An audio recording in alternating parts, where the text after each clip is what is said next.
overly naive or quixotic in my expectations of society, but I think that at the same time, I feel duty-bound not to lose my sense of belief in the miraculous.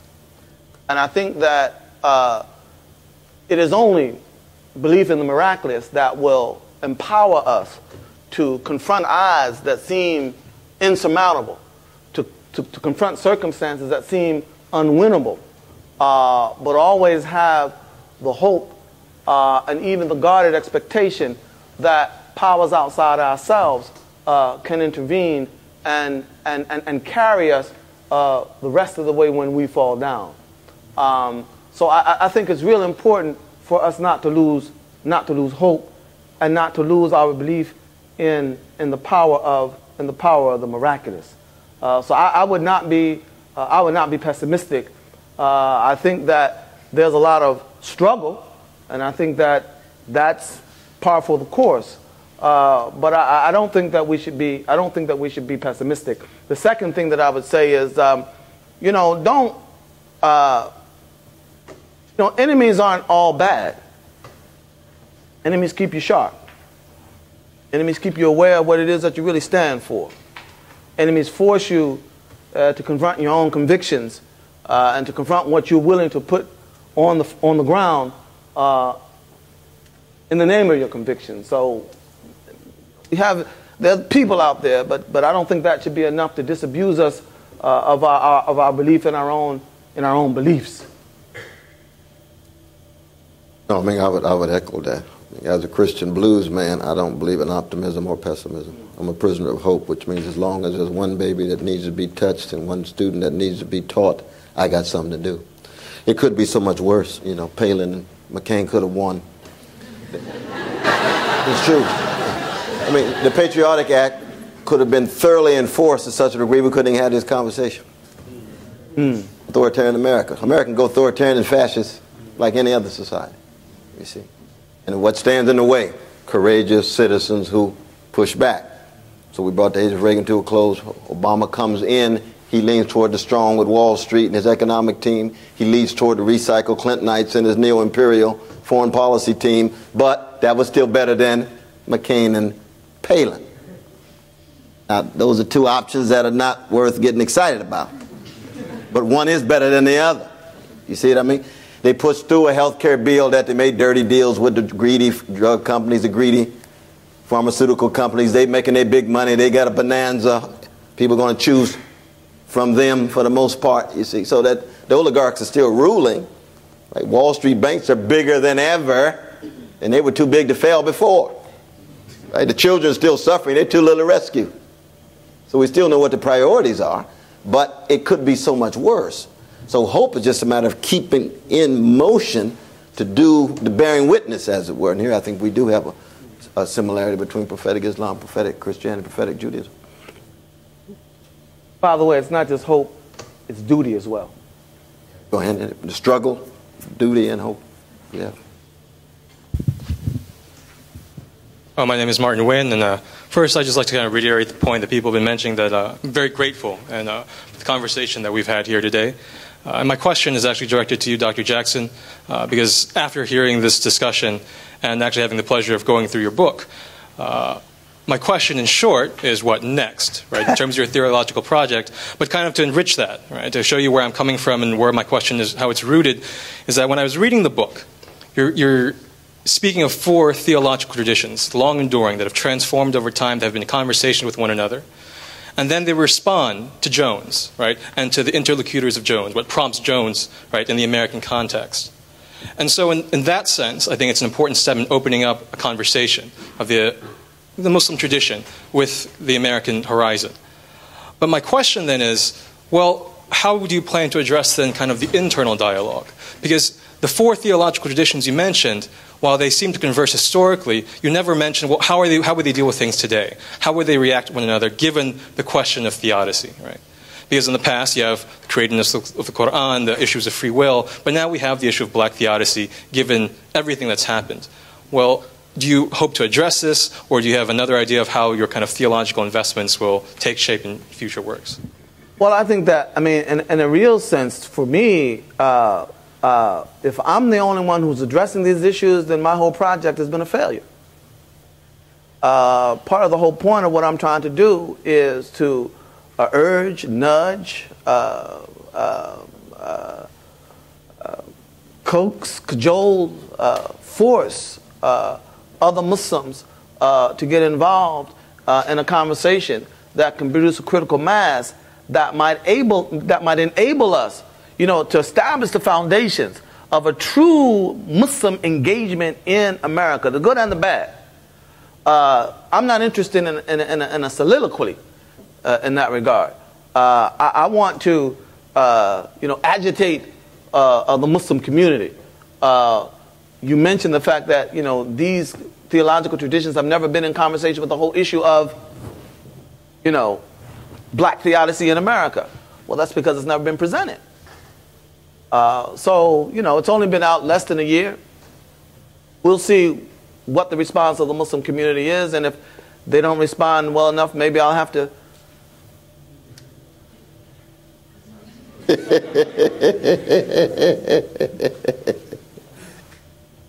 but please, by all means, chime in.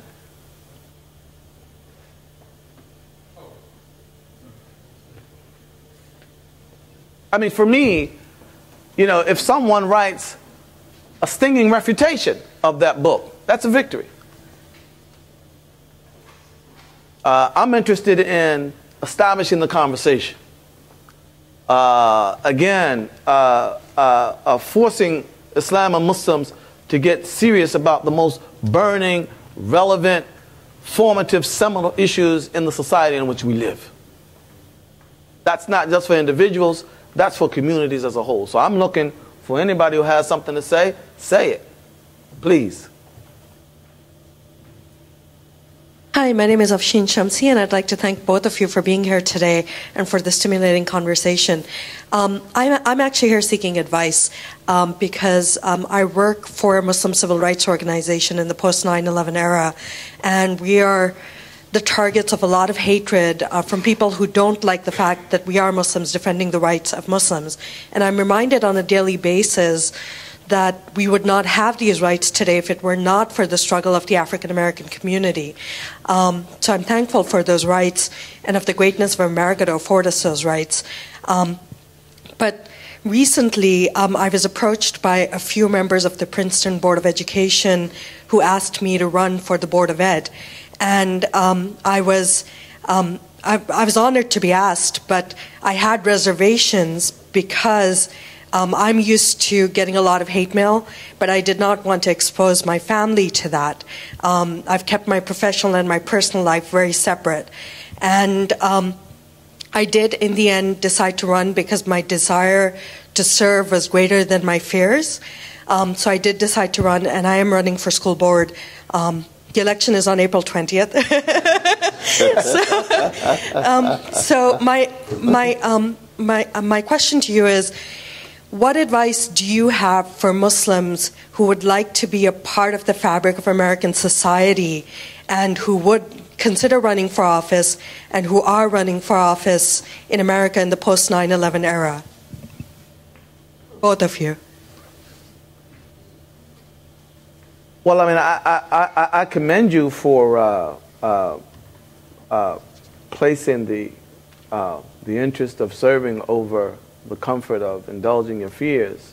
I think that, quite frankly, if there's anything that we draw from the lessons of the black experience in America, as well as experience of the early Muslims, is that societies are remade by the people who are willing to put it on the line. And make no mistake about it, there will be prices to be paid. And I personally hope that I'm not the one to pay the big price, but I also hope that if I'm called upon to do it, that God will give me the strength to stand there and do it because it needs to be done. There will be a price to be paid. And part of the fear about paying that price is precisely the normalized domination that I've been talking about. Now, we can stay safe, we can stay liked, we can stay popular, and we can stay slaves.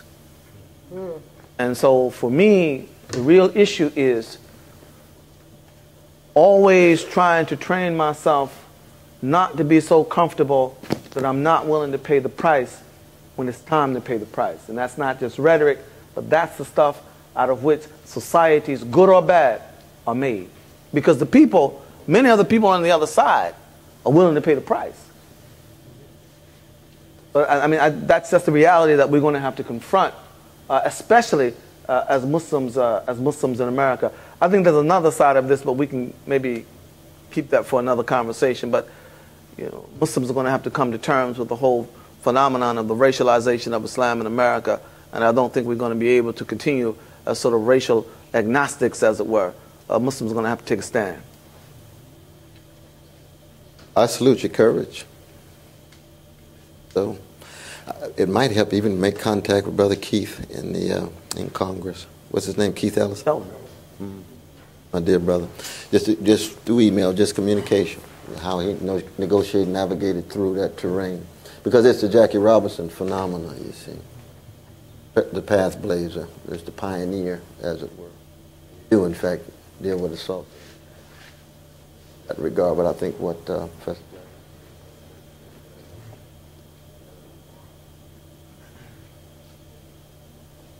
Unfortunately, we're running out of time, and so in the interest of fairness and the folks who are standing, I just want, what we're going to do is that everybody who's standing, ask your question really quickly and very succinctly, so we know what your question is. And that will give Dr. Jackson and Dr. West an opportunity to offer a very brief concluding remarks, and we also have a gift to share for both our speakers, so please stay for that as well. So quick questions. Hi, thank you again for having this conversation in public.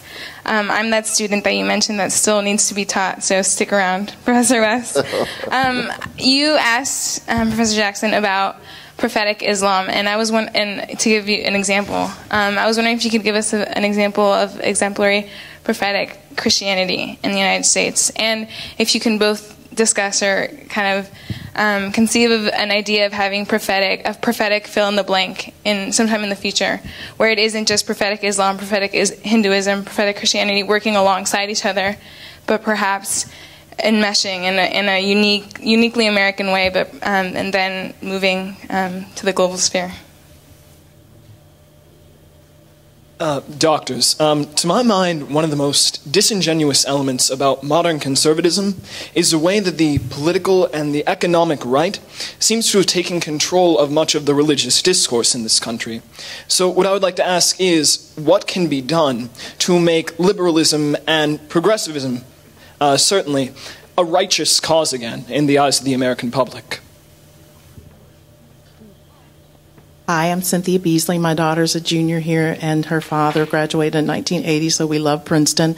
But my question is, I think that there was a gentleman on this side that asked a question about why President Obama and Mrs. Pelosi were successful in getting the health care bill passed. Can you discuss that in terms of suffering and why they were able to get it passed? They weren't going to give up. I have a theory, but I want to hear what you have to say about that.